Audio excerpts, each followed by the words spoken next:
혈액 검사만으로도 의심할 수 있는 부분이 있는데요. 거기에 바로 세 가지를 기억하시면 되겠습니다.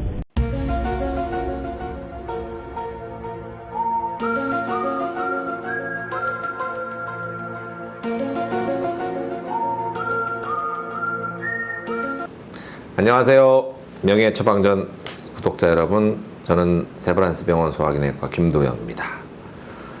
오늘은 지방간 다루는 마지막 에피소드인데요. 점점 더 강한 간 질환들이 다가오고 있다는 아무도 안 반가워할 소식을 전해드리면서 오늘은 건강검진 있죠? 건강검진에서의 결과표 보는 법에 대해서 알려드리겠습니다. 40세 이상 성인이라면 2년에 한 번씩 무료로 국가에서 검진을 해주고 있잖아요. 잘 기억해 놓으셔야 되고, 바쁘다고 또 귀찮다고 빠뜨리는 분들 없으셔야 됩니다.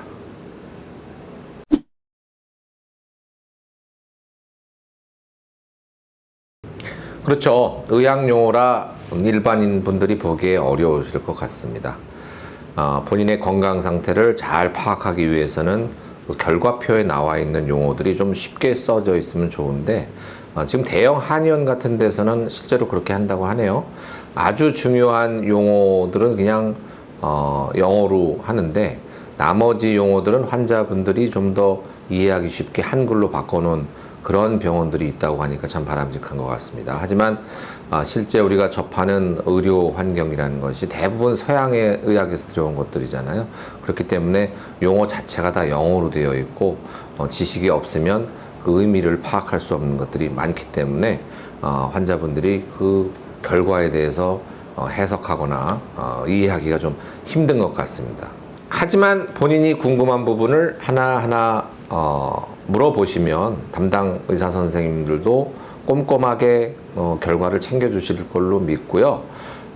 소심한 마음을 버리시고 당당하게 본인의 건강을 확인하시는 그런 습관을 갖는 게 좋겠습니다. 또 환자 본인이 요청하지 않으면 결과표를 챙겨주지 않는 경우도 있다고 들었습니다. 그래서 의사 선생님한테 그 결과에 대해서 구두로 얘기를 들었다고 해도 그 결과표를 프린트해서 받아오시는 것이 좋은데요.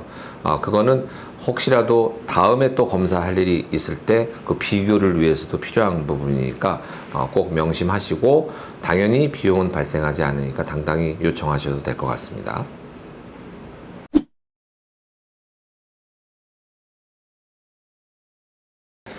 음주 좀 한다는 분들, 알코올성 지방간, 또 음주를 하지 않는다고 해도 당뇨병이나 고지혈증 이런 것들 때문에 비알코올 지방간이 혹 본인한테 있는지를 확인하는 방법이 있습니다. 물론 초음파 검사를 같이 해야 더 정확하겠지만 혈액 검사만으로도 의심할 수 있는 부분이 있는데요. 거기에 바로 세 가지를 기억하시면 되겠습니다. 바로 간 효소라고 불리는 AST, ALT, 또 감마지 T 세 개입니다.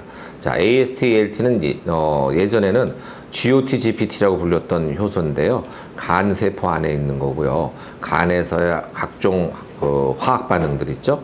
화학 반응을 매개하는 효소 역할을 하는 건데, 이게 간 손상이 일어나게 되면 혈액으로 흘러나오게 되는 겁니다. 그래서 AST, ALT가 정상 상한치보다 올라갔다고 하는 거는 여러 가지 간 질환을 의미할 수 있다. 그 중에서 제일 흔한 게 지방간이잖아요. 그래서 술을 좀 하신다는 분들은 AST, ALT가 올라가는 경우가 많습니다. 근데 술에 더 예민한 효소가 이 AST, ALT보다는 감마지티라는 효소인데요. 술을 어느 정도 드신다는 분들은 대부분 다 감마지티가 올라와 있습니다. 그래서 상당히 알코올성 간질환에 민감한 수치가 감마지티인데, 단점은 꼭 이게 술이 아니더라도 다른 질환 있죠. 콩팥이 안 좋아도 이게 올라갈 수 있고, 폐가 안 좋아도 올라갈 수 있고, 췌장 질환이 있을 때도 이 감마지티가 올라갈 수 있기 때문에 여러 가지 경우에서 감마지티가 올라갈 수 있다는 그런 단점이 있습니다. 여기 보시면 여러 가지 항목의 정상 범위도 나와 있고, 본인의 결과도 수치로 표시가 되잖아요. 정상 상한치의 뭐 3배, 4배, 5배, 10배 이렇게 수치가 올라가 있고, 또 전에 없던 피로감이라든지 또 소화불량을 느낀다고 할 때는 그냥 무시하지 마시고 이 결과표를 보신 다음에 의사 선생님하고 꼭 상담을 하셔야 됩니다. 조그만 병이 큰 병을 키울 수 있는 거거든요. 그렇기 때문에 간 질환은 미리미리 예방하고 치료하는 것이 중요하기 때문에 조금만 수치 상승이 있고 증상이 있으면 꼭 의사 상담을 받아야 됩니다. 참고로 수치는요, 검사 당일이나 그 수일 전 컨디션에 따라 많이 영향을 받거든요. 예를 들어 전날 술을 과음을 했다면 혈액 검사를 했을 때 감마 GT가 많이 올라가 있을 수밖에 없죠. 그렇다고 해서 먹고 싶은 술을 꾹꾹 참고서 검사한 다음에 드시라, 이런 의미는 아닙니다. 참고하시기 바랍니다.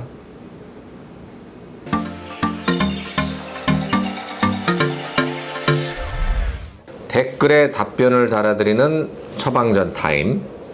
네, 오늘 2개 질문 올라와 있는데요. 김일홍님이 올려주신 질문입니다. 술 마신 다음날 속 푼다고 해장국에 약간의 해장술을 하면 땀이 좀 나면서 속이 편안해지는데 이 방법 괜찮은 건지요? 해장술의 효과라는 게 분명히 있습니다. 전날 마신 술을 해독하는 과정에서 아세트알데하이드라는 부산물이 나오고 이게 숙취의 주범이라고 말씀드렸잖아요. 근데 거기다가 술이 또 들어가면 그 대사 과정에서 아세트알데하이드가 좀 줄게 돼요. 그러니까 숙취를 느끼는 게 좀 덜해지겠죠. 하지만 일시적인 겁니다. 다시 들어간 술을 분해시키려면 언젠가는 또 아세트알데하이드가 만들어지기 때문에 일시적으로 아세트알데하이드의 합성이 좀 줄어들어서 좀 개운한 느낌이 나는 거고, 근데 해장국은 해장술 말고 해장국 드시는 건 좋죠. 해장국 드시면 속도 뭐 개운하고 땀도 쫙 나는데 알코올이 빠져나가는 게 땀으로도 빠져나가거든요. 우리 호흡으로도 빠져나가고, 그렇기 때문에 땀을 많이 흘려. 어떤 분은 술을 드신 다음날 사우나 가시는 분들이 있어요. 땀을 쭉 빼면 그 땀에서 알코올이 많이 씻겨져 나가기 때문에. 그래서 매운 거, 뜨거운 거 드시고 땀을 빼는 거는 좋은 해장의 방법인데, 해장술을 드시는 거는 일시적인 효과만 있는 것이고 결국 알코올이 들어가서 분해되는 건 똑같다. 뒤늦게라도 더 많은 아세트알데히드가 나오기 때문에 시간만 좀 끌어주는 효과가 있다고 보는 게 맞을 것 같습니다. 샌돌님이 보내주신 질문입니다. 당뇨병하고 지방간하고 같이 가는 질병이네요. 네, 제대로 잘 들으셨네요. 지방간을 줄이면 당뇨병 걸릴 확률이 줄어들까요? 네, 답을 아시고 보내주신 질문 같아요. 맞습니다. 그런 연구도 있어요. 지방간이 있는 분들하고 없는 분들을 장기간 추적 관찰했을 때 지방간이 있는 분들의 당뇨병 발생 위험이 더 높았다 하는 연구 결과도 있는 만큼 지방간을 줄이거나 안 생기게 하면 같은 원리로 생기는 당뇨병, 인슐린 저항성이 원리라고 했잖아요.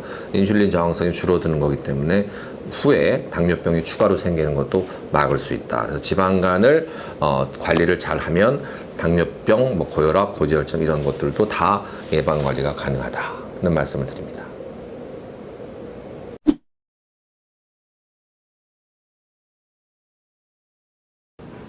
지방간, 간질환의 신호탄이기도 한데요. 가볍게 보고 무시하지 마시고 생활습관이나 식습관 교정해서 더 큰 질병으로 발전하는 것을 막도록 해야 되겠습니다. 침묵하고 말이 없는 간이 보내는 처음이자 마지막 선물이 될 수도 있으니까요. 겁먹으신 거 아니죠? 다음 시간부터는 간염에 대해서 알아보도록 하겠습니다. 오늘 하루도 간편한 생활 보내세요. 안녕!